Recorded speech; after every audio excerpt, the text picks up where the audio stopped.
We're looking today at we freely accept and follow Jesus. You can look about it more on our website if you want to. I went on a cooking course last week.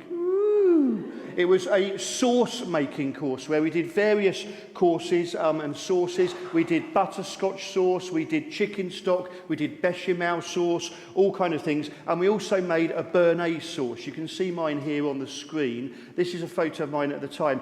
The chef made it look really easy. He was a professional chef for a Premier League football team. He wouldn't tell us which one, but it was either Crystal Palace or Brighton. And he cooks for the footballers to keep them in top notch. And as I began to make my bechamel, my béarnaise sauce, I looked at him and I said, I think something's gone wrong. And he came over. There were 8 of us there learning. It was an intimate atmosphere. And he looked at it and he held it up before everyone and went, oh, look, he's made scrambled eggs. And then showed it to everyone. I thought, all right, thank you. And I said, I don't know what to do. Can it be saved? He said, yeah, I can save it. And he strode over, got some cream or something, put a bit in, whisked it up, put it back on the simmering water, and it was saved again so that I had my béarnaise sauce to take home. Thank you. Now, you're applauding me, but you're applauding the wrong person, because the chef is the one that saved it. I could not have saved this. There's no way I could have turned it back from scrambled eggs into béarnaise sauce. I needed the professional chef to do it for me. And sometimes in church, if we're not careful, we can kid ourselves that we can turn the scrambled egg of our lives into a béarnaise sauce. And we cannot do it. It's done by the professional chef of eternity, Jesus. He is the one that takes the scrambled eggs of your life and my life. And we've all got them, haven't we? Where it's gone a bit wrong. Either someone's done it to us, or we've done it ourselves, or it's just a mess of life. And Jesus says, give me the scrambled egg of your life, and I will make the smoothest, richest béarnaise sauce. You may not see it this side of eternity, but in that moment when you say, Jesus, I thank you that I am forgiven by you, scrambled egg becomes béarnaise sauce. Happened for me as a 12-year-old in a field in Wales on a youth camp from this church. I didn't understand it all. I didn't get it all. I just thought in my gut, there's something about this Jesus that is real.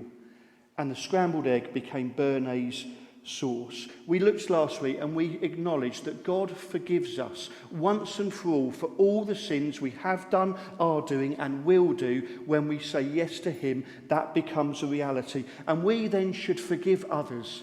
That is our duty, and I know it's tough, but that's our role. By this will all people know that you are my disciples, if you have love for one another. If you love someone, as Jesus said we should, then we forgive them. And also, in response to Jesus' forgiveness of us, we forgive ourselves. And that can be the hardest thing of all. Because we've got quite a good idea of what's going on in here. For us, the things we did decades ago, the conversation you can remember crystal clear with a family member that you wish you could redo or rub out. And so we struggle to forgive. The American theologian Paul Tillich said, we need to accept our acceptance. God accepts us and we should accept ourselves. In my little mind, it means being comfortable in my own skin. Being okay with who I am. And so we're forgiven, but what we're looking at today is that Jesus continuously is calling us to freely accept and follow him. The best passage in the Message version of the Bible, in my opinion, is where Jesus talks to the crowd and he says, are you tired, worn out, burned out on religion? Come to me. Get away with me and you'll recover your life. I'll show you how to take a real rest. Walk with me and work with me. Watch how I do it. Learn the unforced rhythms of grace. I won't lay anything heavy or ill-fitting on you. Keep company with me and you'll learn to live freely and lightly. Let's keep that on the screen at the moment. Why don't you read it through again? Because we can rush on from Scripture sometimes. Is there a line, a word, a phrase there that just jumps out at you that you need to hear today to be comforted and encouraged by?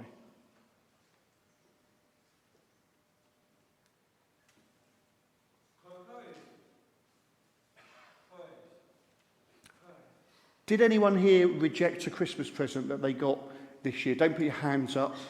Did you re-gift it to someone we're going to see Aunt Maud on Thursday? That saves me going down to Home Bargains and getting something for her. Here you'll see me with my presents. That's my stocking. When Jo and I first got married, I said, well, when I was at home, I had a stocking. She said, do you want a stocking here? I said, yeah. She said, well, get a piece of newspaper and cut out a shape, and I'll make that. I found the biggest newspaper I could, and I cut it out, and that's been my stocking now for over 2 decades. And Jo fills it with presents. You'll see me there with a little Jaws model. Do I look excited? I'm like a little child, aren't I, in that picture? What's it like when we give someone a present and they go, oh, thank you, yeah, I'm sure I can find somewhere for that. And they put it down and ignore it. We're offered forgiveness from God, and we can reject it. But I think we would be foolish to, because it's a gift from someone who loves us far more than anyone in our family or friendship group who loves us and gave us a gift at Christmas. We're given the gift of forgiveness, and Jesus calls us freely to accept that forgiveness so that we believe the barrier between God and us has been removed. God's not a dictator. He's not wanting to take over countries. He's not wanting to take over souls. God graciously invites us through Jesus to freely follow. Come and follow me. You tired, you worn out, you burned out on religion? Follow me. Learn my way of living, says Jesus. A few months ago, my oldest daughter Megan, who's 22, shouted out to me at house, "Dad, you're on TikTok!" It was more of a panicked shout than a pleased one. And I said to her, "I'm on what?" She said, "You're on TikTok." I said, "How should I? Don't know. You should know." I said, "What is TikTok? Is it a clock-making firm that advertise on Instagram or Snapchat or something like that?" She said, "No, I'm not explaining it to you." Sam Cole, who works here, does our communications, he'd put me on TikTok for something I said. When we follow people on social media, generally we keep a casual eye on them, don't we? We watch what they're doing and what they're saying. Jesus says, follow me. When you've accepted me, follow me. But don't follow me like I'm someone on TikTok who comes up on your feed occasionally. Follow me every day of your life. In all the Gospels, Jesus calls people to follow him.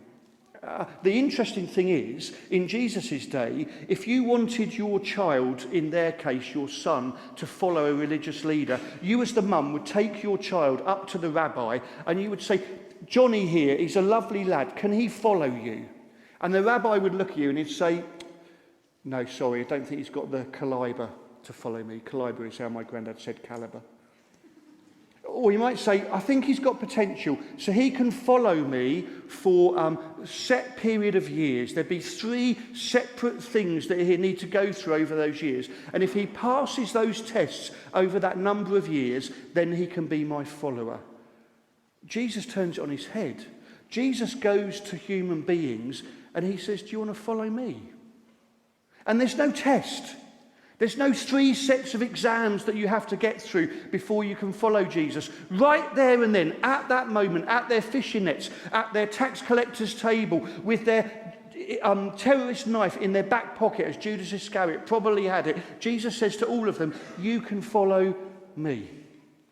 And he says the same to us. You don't need to be qualified.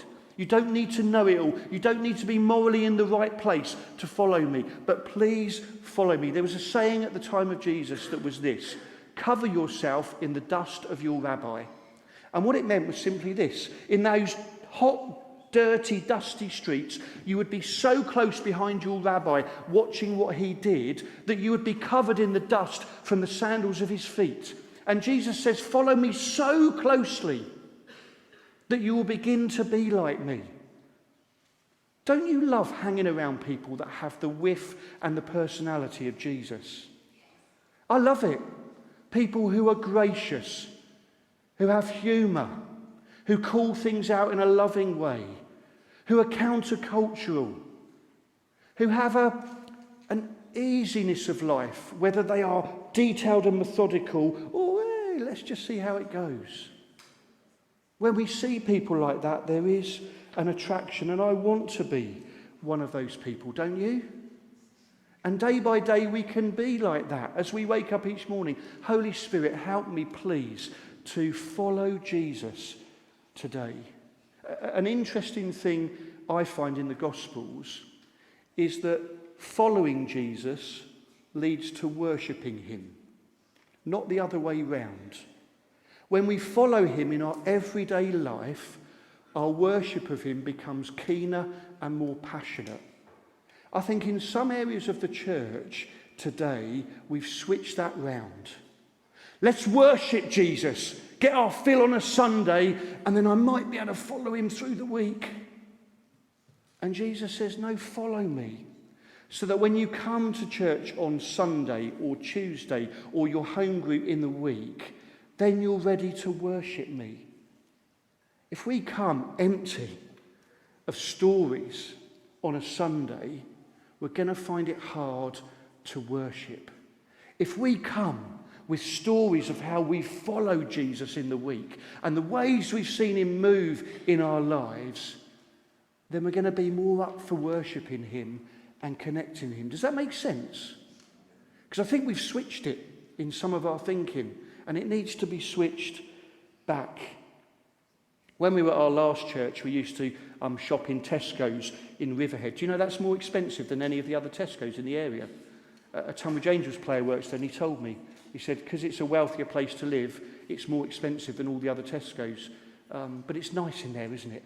It's got a good car park. A car park is key, isn't it, when you go into a shopping place? No car park, we don't go there, do we? Who loves Marks and Spencer's because of the car park? Not Christmas week, I get that, but the rest of the time, you don't even have to park there, do you? The spaces are so wide, you can just glide in. Whether you've got a Chelsea tractor, that's a Range Rover, or any other kind of car, it doesn't matter, you can just slide in there. And I was in the car park at Tesco many years ago, and I was putting my stuff in the boot of the car, and this person came up to me and said, can I just do a quick questionnaire with you? Only take 5 minutes. You might win a free holiday. Usually I say no. I don't, and I thought, oh, it's wet, it's cold, they've been wandering around this car park. I said, yeah, okay, let's do it then. So she did it for me, the questionnaire, and she said, you might win a holiday, wait to hear back. And as I told my church in Bessells Green about this, you could see their laughter. Oh, what a fool you are, Neil, thinking that you would win a holiday in Tesco car park in Riverhead. And then I went on to say to them, I said, and we won a holiday. And she said, their faces dropped. They were really cheesed off. And I said, and we went on this holiday and we had to sit through an hour's lecture about how we could have more holidays. And their faces rose again, like, oh, good, you got trapped then. I said, but after that hour, we just said, no, thank you, we don't want to buy into this. And they said, okay, well, if you fill in this questionnaire, you might win another holiday as well. And so I filled in the questionnaire on holiday, and we won another holiday. There was almost a riot at Bessells Green Baptist Church that day. They were outraged that I'd won 2 free holidays with no catches. How dare you do that? Forgiveness? Following Jesus? Surely there's a catch. Read the fine print. It's got to be more complicated than that. No, it isn't. Follow me, says Jesus. I saw a couple of weeks ago that Jacob Bethel got his first test century for England, and we're going to watch a clip of it as he gets that century. And what I would like you to watch is the older man in the blue shirt in the crowd who is his dad. Watch his reaction. What a way to get your first ever test match century, your first Ashes century, your first class century.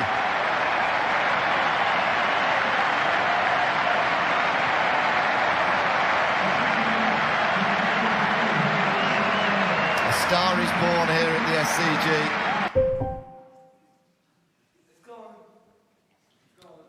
You can find a lot longer clip of that where they focus for about 3 minutes on the dad as he takes in what his child has just done. the emotion, the relief, the pure joy on his face. His wife keeps slamming his chest. A massive guy behind him grabs him and shakes him by the shoulders and then points down at his son. His son looks up and just puts his back up towards his dad. That's what I believe God is like with each of his children when we say, I'm going to accept you, Jesus, and I'm going to try and follow you. It's not, well, about time, or, well, you won't make the grade. God is moved with compassion and joy and says, go on, son. Go on, daughter. Keep going, my child. Follow me and be like Jesus in this world and see what I will do through you. Each of us, I believe, when we die and we meet Jesus face to face, in my mind, this is how it is. We get shown a video of our lives and all the things that we've done that were good. And I reckon every single one of us, when we see that video, will think, I didn't know, Jesus, I'd done that much for you.